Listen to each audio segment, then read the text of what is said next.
Семье Сейитлатифовых из села Кучук-Келичи радость. Начато строительство дома, средства на который собираются с помощью наших соотечественников со всего полуострова. Менее 3 месяцев назад мы уже рассказывали о ситуации, в которой оказались Амет Сейитлатифов с супругой. Дом Сейитлатифовых пришел в аварийное состояние. Уже больше года они вынуждены жить у родственников. А сам Амет Сейитлатифов – инвалид детства, сейчас безработный. Помощь неравнодушных уже принесла свои первые плоды. Салям алейкум, досла. Благодарю, что помогли начать строить дом. Я очень рада, что у нас будет дом.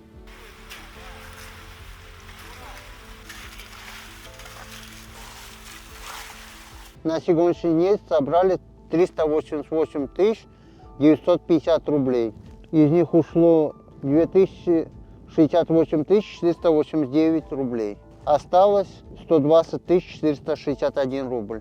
Оказывали помощь в виде арматуры, катанки, шурупы для опаловки и проволоку. Мой брат помог стройматериалом, лесом, 1 куб досок. До зимы не успеваем, а уже, наверное, весной или когда потеплее чуть будем заливать, поднимать стены. Сагулну Демас, что помогли, вот благодаря вам собрали такую сумму, залили фундамент.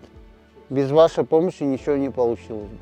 Собранных на сегодняшний день средств оказалось достаточно для сооружения фундамента и закупки части необходимого количества кирпича.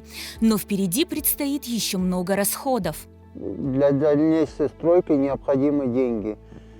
Сейчас хотим купить камни, этого будет, не хватит для стройки. Прошу помочь, кто чем может, для строительства дома. Закончить дом. Оказать помощь можно по реквизитам, указанным на экране и в описании к сюжету.